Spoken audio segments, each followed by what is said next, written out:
bonjour à tous, donc oui je suis Sophie, je suis marketing manager chez Sarenza, donc un site de e-commerce de vente de chaussures et d'accessoires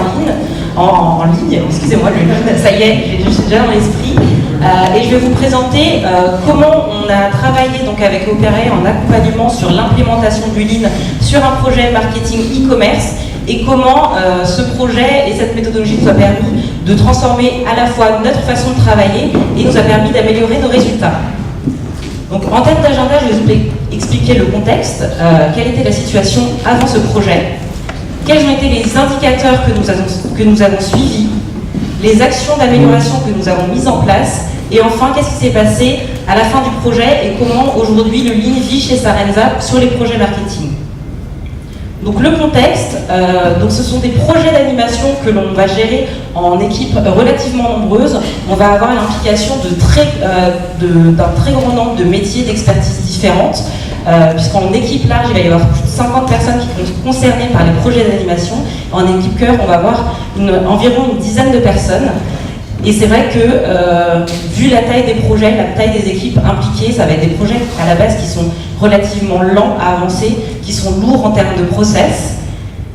Et pour cette raison, il va y avoir aussi un manque d'implication des différentes personnes, puisqu'ils vont travailler sur énormément d'autres projets, l'idée par d'autres chefs de projet. Et du coup, ils délivraient uniquement leur partie sans leur tronçon du projet, sans se sentir particulièrement impliqués ni engagés dans l'intégralité du projet. Pour cette raison, on rencontrait aussi de nombreux problèmes de qualité, puisqu'il y avait vraiment des livrables qui étaient fournis au fur et à mesure, mais sans une véritable vision des différents acteurs sur le projet, et des retards fréquents dans la mise en ligne de nos opérations. Donc, au kick-off du projet, on a mis en place des indicateurs qu'on allait suivre de façon régulière avec les équipes et qu'on mettait de façon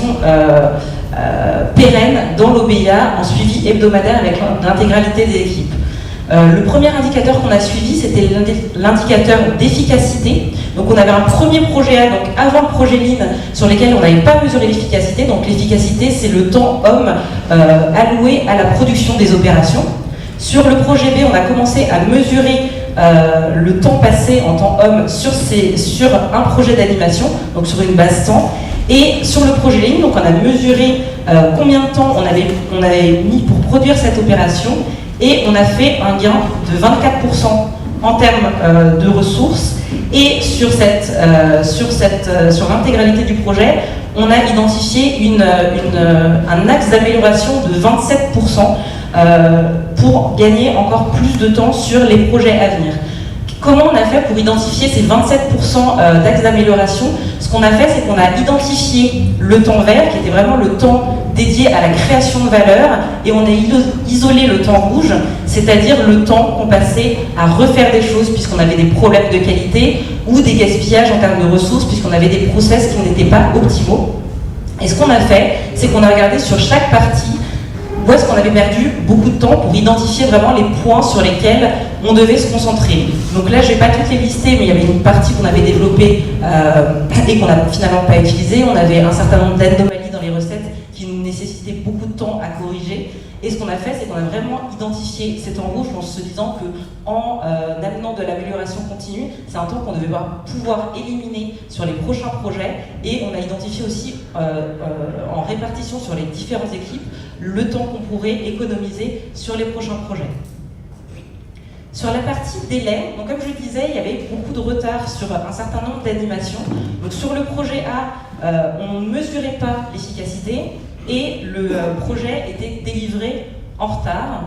Ensuite, il y a eu un changement de chef de projet et on a commencé à mettre en place, déjà avant même le projet Lean, un processus d'amélioration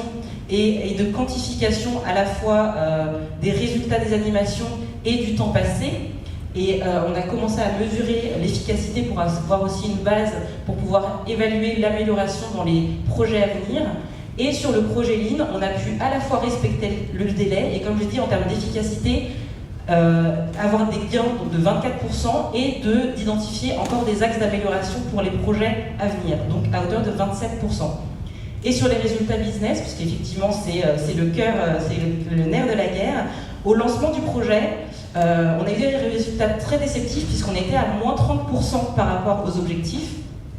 Et dans le cadre du Lean, on a vraiment travaillé sur l'identification des problèmes de qualité qui avaient mené à ces résultats-là. On a fait des hypothèses et on a réussi à identifier les causes de cette sous-performance et de mettre en place les bonnes actions qui nous ont permis de driver 40% en plus en termes de conversion par rapport au résultat initial. On reviendra plus tard dans la présentation sur les détails de ces performances-là. Et enfin, en termes d'équipe, parce qu'effectivement, les objectifs business, c'est hyper important, mais ce qu'on veut le faire, c'est vraiment en drivant les équipes, en les engageant, en les motivant, et qu'ils soient contributeurs et qu'ils soient engagés dans le projet. Et c'est vraiment une dynamique qu'on a vue tout au long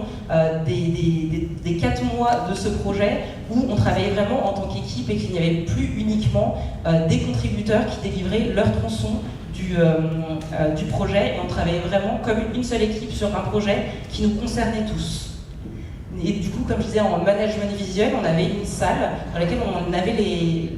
pilotait, on avait des réunions hebdomadaires de pilotage, et on avait affiché dans l'OBIA l'intégralité des informations qui étaient importantes pour l'équipe, que ce soit le produit, le suivi de la voix du client, le macro-plan, mais aussi en termes de management visuel, on avait la visualisation de l'intégralité des indicateurs, donc la qualité, l'efficacité, les délais et la satisfaction client qu'on suivait de manière hebdomadaire.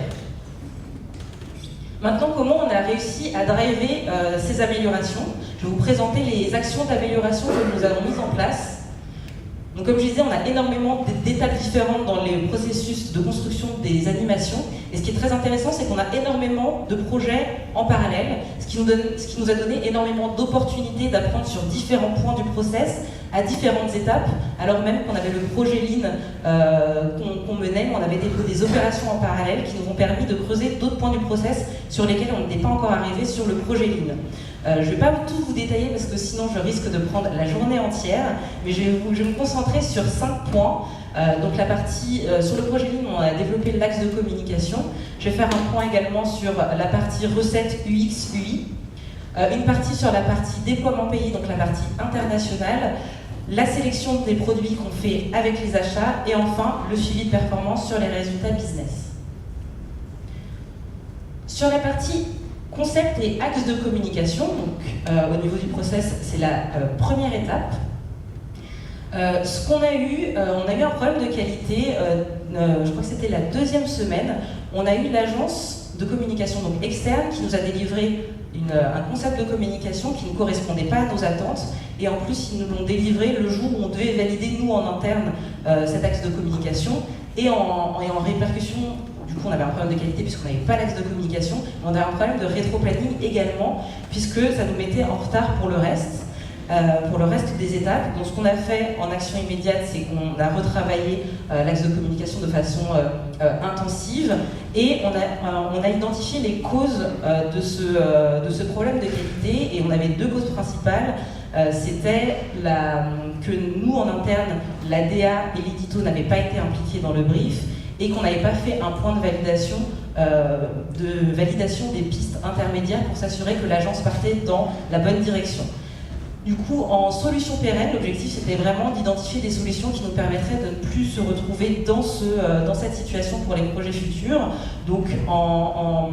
identification assez simple, on s'était dit que l'édito et la DA devaient être intégrés au brief de l'agence et qu'on devait faire un point intermédiaire, mais de façon plus large. En fait, on a rédigé un standard de réalisation d'une direction artistique par une agence externe pour s'assurer qu'on avait un process très clair et très fiable pour nous assurer d'avoir une DA qui corresponde à nos attentes et délivrée dans les bons timings. Et on a travaillé du coup un standard avec 5 étapes, et pour chaque étape, on a mis en place des points de contrôle clés pour qu'on puisse se dire est-ce qu'on est bon, est-ce qu'on n'est pas bon sur cette étape-là, et aussi écrire pourquoi c'est important, dans la mesure où ce document, ce standard n'est pas forcément présenté à l'oral et qu'il doit vivre seul, et si quelqu'un avait à utiliser ce standard-là, puisse se dire pourquoi c'est important que cette étape soit réalisée et que le standard soit suivi pour que le projet soit mené à bien, pour que ce produit soit délivré en temps et en heure et conforme à nos attentes. Ensuite, sur la partie recette UX, UI, Donc ce qui se passe, c'est qu'on a une maquette, c'est un prototype qui sont réalisés par l'UX et l'UI, qui sont délivrés à l'intégration, à la DSI, et la DSI va livrer le produit à l'UX et à l'UI, qui vont vérifier la conformité de ce produit avec le brief qu'ils ont donné. Et ce qu'on a fait, c'est comme je le disais, on avait beaucoup de projets en parallèle.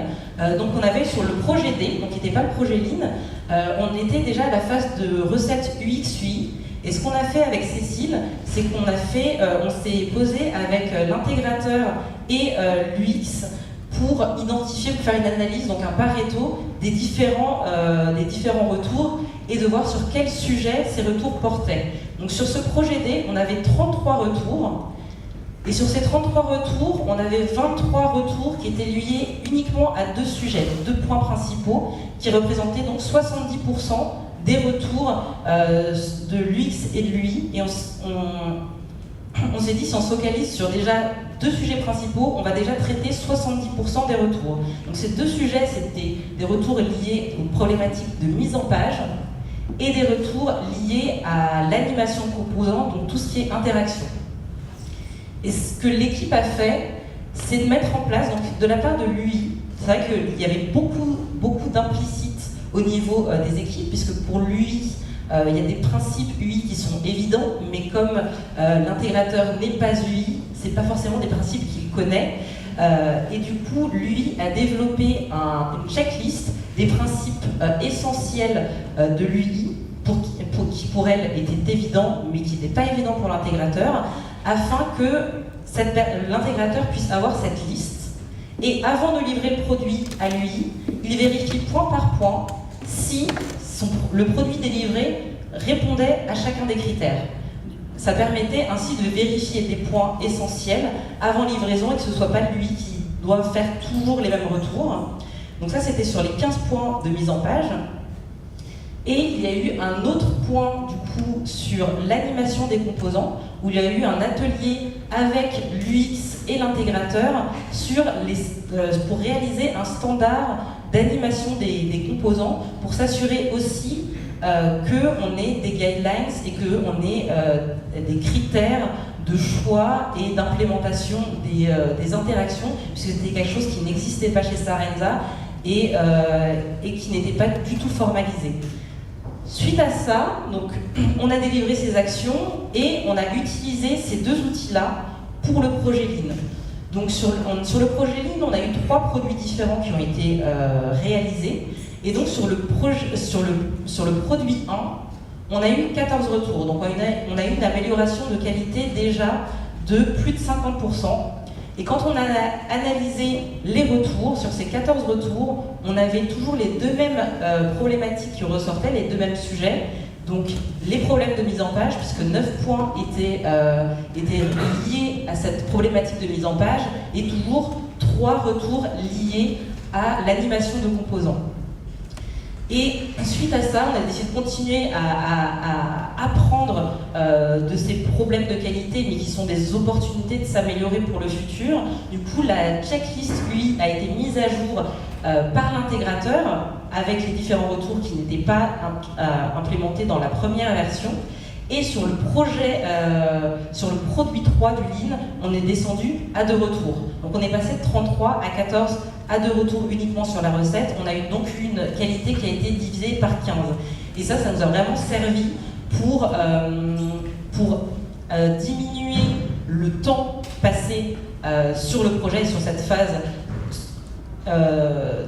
de recette UI, à la fois dans le temps et en termes de temps consommé, mais ça nous a servi aussi à comprendre, et au niveau des équipes, l'UX, l'UI et la DSI, de se dire qu'il y avait beaucoup d'implicites, qui laissaient beaucoup de place à l'interprétation, et que réduire ce taux d'implicite, ça permettait de gagner en efficacité pour les équipes, et aussi d'avoir un standard formalisé qui permettait d'être utilisé sur les autres projets, et que le savoir ne soit pas centralisé uniquement sur une équipe et sur un projet. Et cette épiphanie a été... on a continué à travailler là-dessus et de se dire qu'on avait besoin sur tous les points de vraiment gagner en explicite et d'avoir des formalisations beaucoup plus claires, beaucoup plus immédiates, comme par exemple sur des changements de maquettes. Il valait mieux mettre à jour la maquette parce que ça prenait le même temps plutôt qu'écrire un mail qui pouvait laisser place à de l'interprétation et toujours engendrer des risques de problèmes de qualité. Ensuite, sur la partie déploiement pays,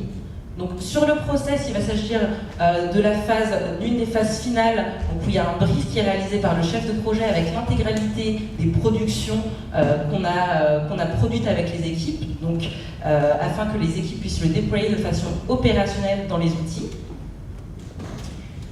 Et sur donc, les projets, comme je disais, on avait un autre projet, un projet C, en parallèle, sur lequel on était sur la phase de déploiement pays. Et ce qu'on a fait avec Cécile, c'est qu'on s'est assis, en fait, avec deux animatrices qui chacune était responsable d'un pays pour voir comment elles faisaient pour implémenter le projet dans leur pays, sachant que d'habitude on n'est pas là, donc on ne voit pas du tout cette phase et quels sont les blocages auxquels elles se retrouvent, face auxquels elles se retrouvent. Et on s'est mis à côté d'une première personne pendant 1 heure,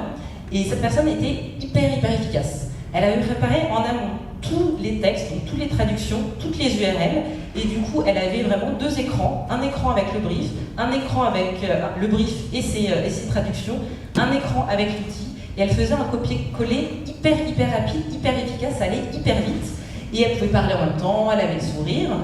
et on a passé 1 heure avec une autre animatrice sur un autre pays, et elle c'était beaucoup plus compliqué. Elle n'avait pas préparé les éléments en amont, donc ni les traductions ni les URL, et du coup elle devait jongler entre différents outils parce que les URL se faisaient dans un autre outil, elle devait faire les traductions en même temps, implémenter dans l'autre outil le CMS et jongler avec le brief, et pour elle c'était vraiment pénible, vraiment frustrant, on sentait qu'elle soufflait, elle sentait qu'elle ne faisait pas du bon travail, et c'était pas un moment plaisant pour elle parce qu'elle devait tout faire en même temps, et au final on a passé 1 heure avec chacune de ces personnes-là, et la première personne a réalisé 3 fois plus de travail dans le même temps. Donc on a réalisé déjà qu'il y avait une optimisation en termes de façon de procéder au niveau des animatrices, puisqu'elles avaient des pratiques différentes et que ces pratiques n'étaient pas partagées au sein de leurs équipes. Et ce qu'on a fait aussi, au-delà de cette observation-là, c'est qu'on a vraiment observé. Et à chaque fois qu'il y avait un point de blocage, on regardait ce qui bloquait, on lui demandait pourquoi il bloquait, et pour comprendre vraiment qu'est-ce qu'on pourrait faire pour éviter ces blocages et ces ralentissements au niveau de l'implémentation. Et ce qu'on voyait, c'est qu'au niveau de la traduction, parfois il y avait des points de blocage parce qu'elle ne comprenait pas forcément ce qu'on voulait dire dans le texte, puisque dans le ton Sarenza, on va utiliser beaucoup de jeux de mots, et ces personnes-là, ce ne sont pas des personnes qui ont le français comme langue maternelle, et ces expressions, elles ne les comprennent pas forcément, elles doivent peut-être aller regarder sur internet ce que ça veut dire, et elles ne comprennent pas forcément le sens, et du coup c'est très difficile pour elles de savoir comment elles vont le traduire. Et il y avait des points de blocage aussi, parce qu'il y avait des différentiels entre le brief et l'outil, notamment en termes d'ordre de champ, et on voyait que pour les 2 personnes, ces 2 points, à la fois sur la traduction et sur l'implémentation d'outils et l'ordre des champs, il y avait un blocage et un ralentissement. Donc on a discuté avec elle de comment on pourrait mieux travailler. Ce qu'on a identifié, c'est qu'au niveau du chef de projet, au niveau de la rédaction du brief, il fallait s'assurer de la conformité de l'ordre des champs de notre brief par rapport à l'outil, toujours réduire le taux de différentiel. Et sur la partie jeu de mots, on s'est dit qu'on allait désamorcer en fait l'inquiétude de mal traduire, parce qu'il y avait une réelle inquiétude de ne pas implémenter au local les axes de communication et les textes tels qu'ils étaient retranscrits sur le texte français, de leur expliquer directement, dans cette opération, il va y avoir 4 jeux de mots. Et votre effort de traduction doit se concentrer sur ces 4 jeux de mots et expliciter quelle était l'intention éditoriale derrière ces jeux de mots, afin qu'elles aient plus de latitude parce qu'elles en comprennent le sens et pas simplement qu'elles essayent de deviner ce que veut dire le jeu de mots, et qu'elles puissent avoir une traduction beaucoup plus juste et beaucoup plus idiomatique dans leur langue. Ensuite, au niveau des équipes pays, sur les jeux de mots, c'est vrai que tout seul, ça peut être un petit peu compliqué aussi de trouver la bonne formulation, même si ça fait partie de son métier, ça peut être compliqué. Et en fait, on va avoir plusieurs pays qui parlent la même langue, comme par exemple l'Allemagne et la Suisse allemande, ou des langues qui vont être assez proches, comme le danois et le suédois, et de se dire qu'il y a d'autres personnes qui parlent ces langues-là aussi chez Sarenza, et d'organiser des petits brainstorms de 15 minutes sur ces petits jeux de mots pour délivrer la meilleure traduction possible sur ces jeux de mots-là. Et de reprendre au niveau du process de déploiement sur leur pays, de reprendre le process qui a été utilisé par la première animatrice, à savoir tout d'abord préparer les éléments locaux du pays, donc les traductions et les URL, et ensuite uniquement, une fois que l'intégralité des éléments sont prêts, passer à l'implémentation de l'outil pour que ce soit beaucoup plus efficace et beaucoup plus immédiat. Avec ces actions d'amélioration qu'on a identifiées et qu'on a alignées, on les a implémentées, on a implémenté le process et ces améliorations sur le projet Lean. Et notre mesure de succès, on s'est dit, si elles arrivent, si l'intégralité des équipes, parce qu'on a 14 sites, arrivent à délivrer le déploiement en X temps et qu'elles le font avec le sourire, alors seulement on aura réussi. Et le sourire est hyper important parce que l'engagement des équipes est important pour délivrer de la qualité, parce que sinon ça mène à des erreurs et de la frustration. Et on est hyper content, parce qu'on avait déjà une démarche d'amélioration. Donc comme vous voyez, sur le projet A et le projet B, on avait déjà une dynamique où on réduisait les temps et à chaque fois on identifiait des points d'amélioration pour améliorer le temps de déploiement sur les pays. Et ce qui s'est passé sur le projet Lean, c'est que l'objectif qu'on s'est fixé, on y arrivait pile poil, et on avait fait un document de feedback pour les animatrices, pour les pays, pour savoir combien de temps effectivement par pays elles avaient mis pour le déploiement, et quelle tête elles avaient fait quand elles l'avaient déployé. On avait vu que sur toutes les animatrices, il y avait un petit smiley positif, et pour nous, ça c'était hyper précieux, parce que l'objectif, c'était de ces pays-là qui parfois peuvent se sentir un peu éloignés de ce qu'on fait nous au niveau international. C'est vraiment de se sentir impliqué, de se sentir aussi responsable et impliqué dans le projet, et pour nous, ça c'était hyper important. Maintenant, sur la phase de sélection produit, donc on a un site qui vend énormément de produits. C'est vrai qu'on a plus de 50 000 modèles, donc c'est vrai que le choix des sélections produits va être clé dans l'animation, et c'est une phase qu'on va travailler avec les achats. Donc c'est le chef de projet qui va travailler avec les achats. Et on a rencontré un problème de qualité, gros problème de qualité, puisqu'on avait énormément de sélections produits. Et ce qui se passait, c'était que sur ces sélections produits qu'on allait mettre en ligne, sur toutes les sélections produits, donc il y en avait une cinquantaine, on avait sur chaque sélection produit 30% des produits qui n'étaient pas bons, qui n'étaient pas des produits qui auraient dû être dans la sélection produit et qui correspondaient en fait à la première version des sélections produits. Là, techniquement, c'était dû à un bug outil, parce que la mise à jour des sélections n'était pas passée dû à un bug outil, mais ce que ça a mis en exergue, c'est que la première version des sélections produits n'était de toute façon pas bonne, elles n'étaient pas bonnes du premier coup et nécessitaient de toute façon un retravail. Alors ce qu'on a fait, c'est qu'on a travaillé avec la chef de projet achat sur un PISCAR, donc on identifiait le problème, quels sont les impacts de ce problème de qualité, le standard, donc quel est le process par lequel on passe pour délivrer ce produit-là, quelles sont les causes et quelles sont les actions qu'on va mettre en place pour annihiler les causes et s'assurer qu'on n'ait pas de problème de qualité au final. Et ce dont on s'est rendu compte, c'est que sur l'intégralité des animations qu'on a délivrées, on a regardé 5 projets. À chaque fois, sur chaque projet, on n'en avait aucune qui était bonne du premier coup en termes de sélection produit. Donc c'était beaucoup de retravail, parce qu'on a énormément de projets et de sélections, et que ça a un impact forcément à la fois pour le client, parce qu'il ne trouve pas forcément ce qu'il veut, pour l'entreprise, parce qu'il y a une déperdition de ressources et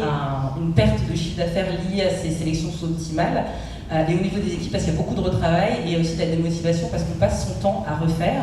Et du coup, on a vraiment réécrit le standard, comment ça se passe aujourd'hui, et quelles sont les étapes sur lesquelles on a identifié un potentiel problème, et on a listé les causes ensemble. Je vais pas les détailler parce qu'il y en a pas mal, parce que c'était sur différents projets, on avait différentes causes, mais on a identifié des actions à mettre en place qui permettrait de résoudre les problèmes, enfin les causes de ces problèmes de qualité. Et ce qu'on a fait, on a mis en place ensemble avec les achats 2 actions à court terme. Ce qui se passait avant, c'est que il n'y avait pas de cadrage en fait des sélections. Il y avait je dirais un concept de sélection, ce qui encore une fois est très laisse place à l'interprétation. Donc ce qu'on a fait, c'est qu'on a mis une grille de cadrage très précise avec différents critères pour s'assurer qu'on allait avoir des populations, enfin des sélections de produits cohérentes et sur lesquelles on était aligné sur les critères, parce que si on se dit on veut une sélection mode, c'est très très très vaste. Ça peut mener à des sélections qui sont pas cohérentes où on va avoir par exemple un niveau de mode qui va être différent, parce que la notion de mode en soi peut être aussi très interprétable et va engendrer des incompréhensions dans la part d'une équipe et de l'autre. Et on s'est mis d'accord sur une grille de cadrage des sélections que les achats utiliseraient pour la création des sélections produits. Ensuite, comme cette grille de cadrage est faite au moment de la commande des produits, qu'on peut avoir des mises à jour, des commandes, des sélections, il va y avoir une relecture des sélections une fois qu'on a de façon opérationnelle les produits chez nous. Et il y avait déjà une checklist de la part des achats pour vérifier que la sélection correspondait à nos attentes. Mais on s'est rendu compte qu'il manquait un certain nombre de critères dans cette checklist et on l'a mise à jour pour s'assurer que les points qu'on avait rencontrés, on ne les rencontrerait plus. Et enfin, la partie suivi de performance business,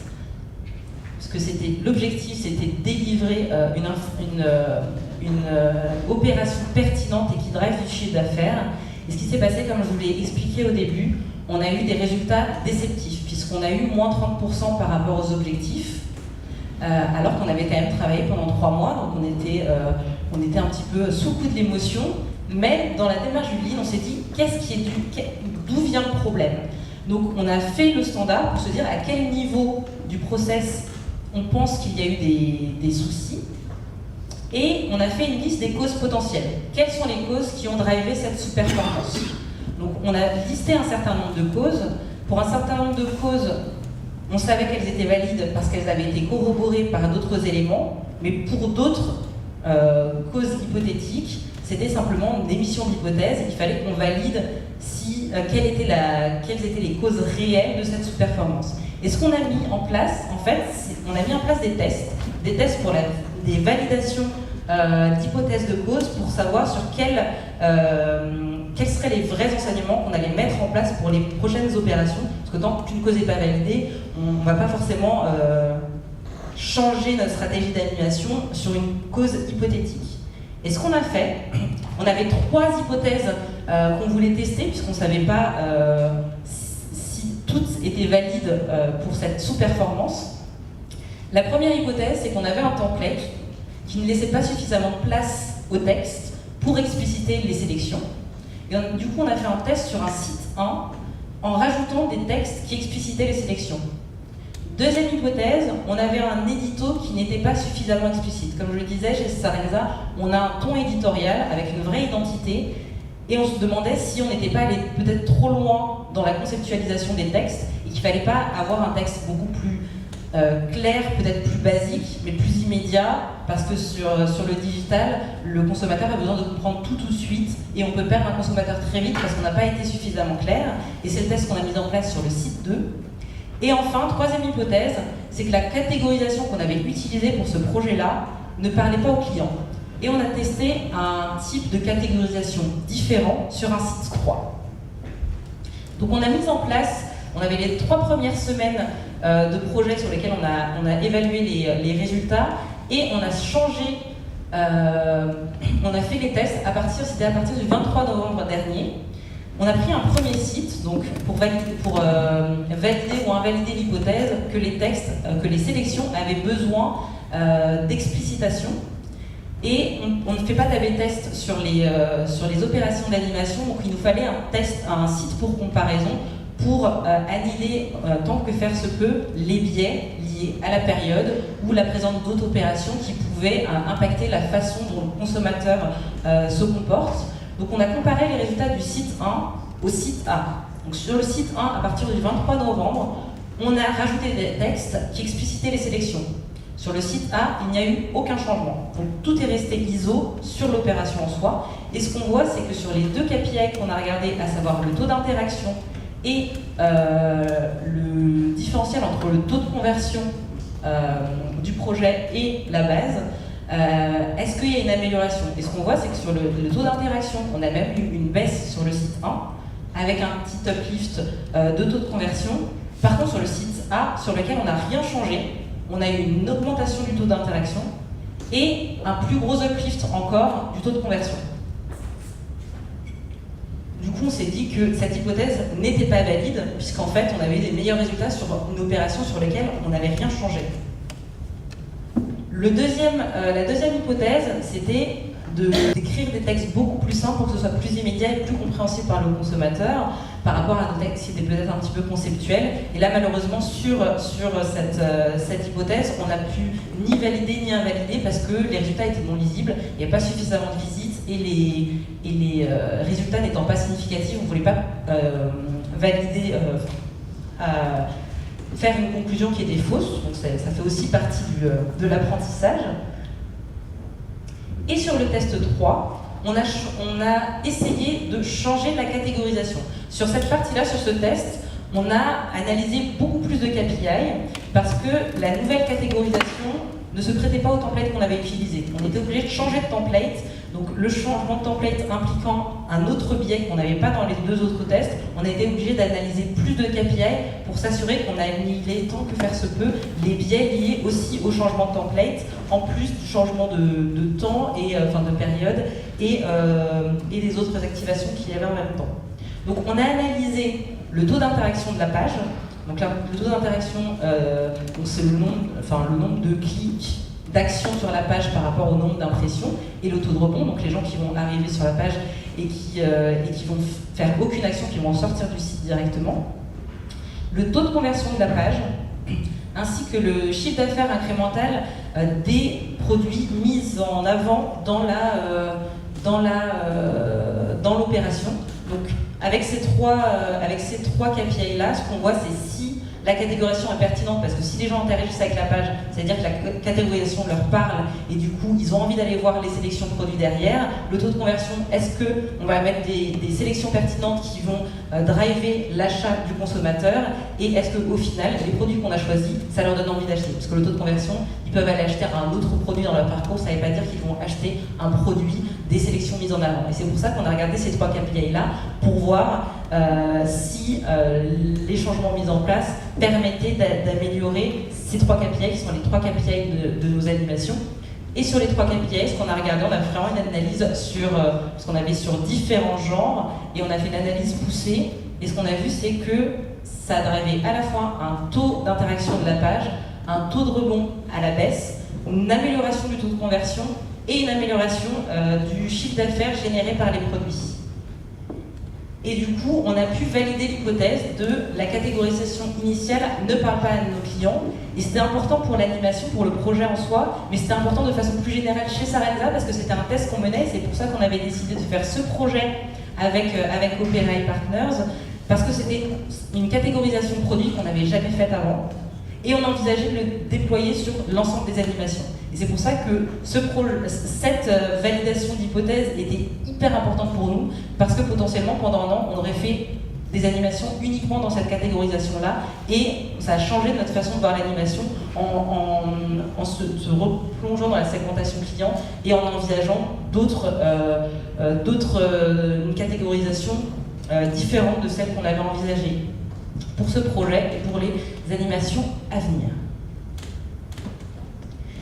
Et après, parce que bon, ça c'est bien beau projet qui a duré 3-4 mois, et après, qu'est-ce qui s'est passé? Comment le Lean a survécu chez Sarenza? Parce que comme je le disais, ça c'était un projet, mais des projets d'animation, on peut en avoir 10 en même temps. Donc c'était quelque chose de se dire, on le fait sur un projet, c'est autre chose de voir comment ce projet peut vivre.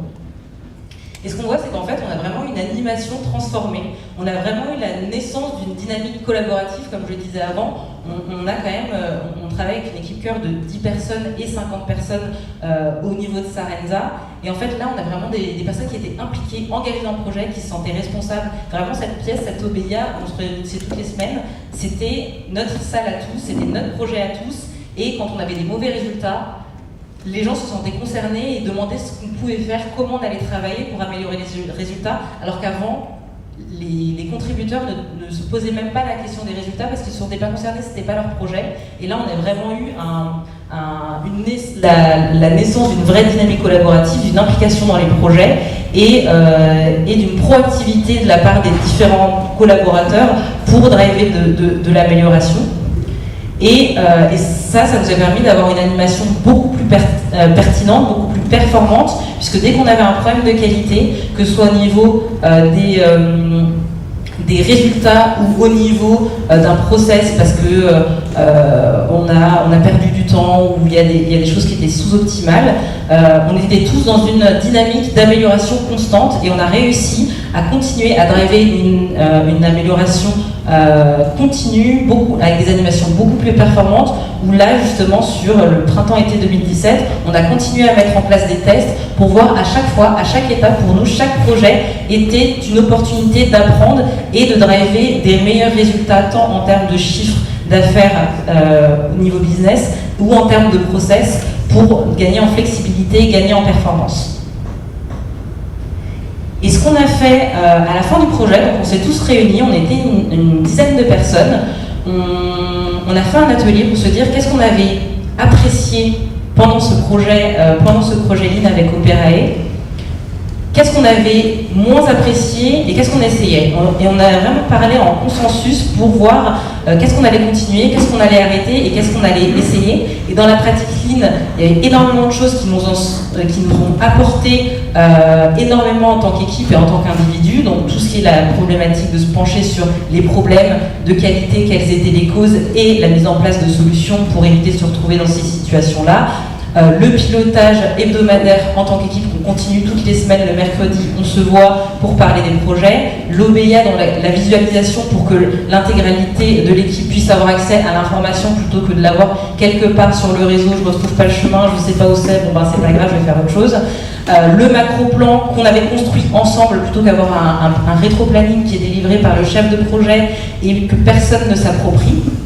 Des objectifs qu'on construit ensemble et une to-do list qu'on suit ensemble. Au niveau des documents et des outils, les checklists et les standards qui survivent aussi au-delà du projet et qui sont diffusables dans l'entreprise, et au niveau des process, il y a des choses aussi qu'on a gardées.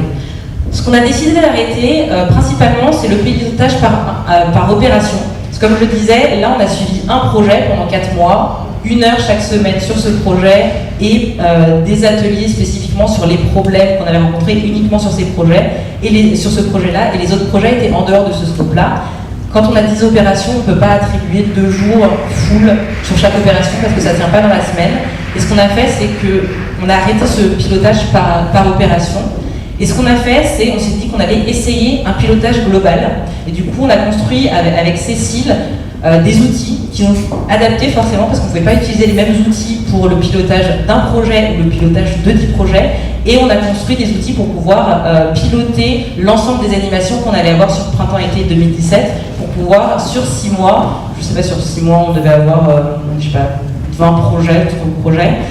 et construire des outils qui nous permettaient de piloter, d'avoir un pilotage et une vraie visibilité, une vraie vision sur tous les projets dans l'Obeya. Mettre en place de nouveaux documents qui nous permettraient de driver de l'amélioration, de continuer à collaborer, d'essayer de collaborer plus entre les achats et le marketing, notamment sur les sélections produits, et de façon plus large que notre équipe cœur, de déployer les bonnes pratiques au sein de Sarenza. Il y avait déjà d'autres équipes qui travaillaient en ligne avec Operae. L'objectif, c'était vraiment de diffuser tout ce qu'on avait appris, les bonnes pratiques, mais aussi les standards, parce que les standards, c'est vraiment quelque chose de très factuel, très détaillé, qui peut être utilisé pour les autres équipes et qui, à ce moment-là, n'était pas encore de façon systématique utilisé ailleurs, ce ce qui se passait, et c'est vrai que comme on est une boîte d'e-commerce qui a grandi très très vite, parfois les équipes ont un peu tendance à travailler en silo, et ce qui existe dans une équipe n'est pas diffusé, et la connaissance et les bonnes pratiques sont toujours isolées et pas du tout diffusées au sein de l'organisation, et on s'est tous fait un devoir, nous, d'appliquer ces bonnes pratiques sur les autres projets sur lesquels on travaillait, parce qu'on va travailler avec énormément de collaborateurs différents, et d'utiliser tout ce qu'on avait appris, les enseignements, les standards, pour améliorer la qualité et la façon dont on travaillait de façon plus générale chez Sarasa. Wow.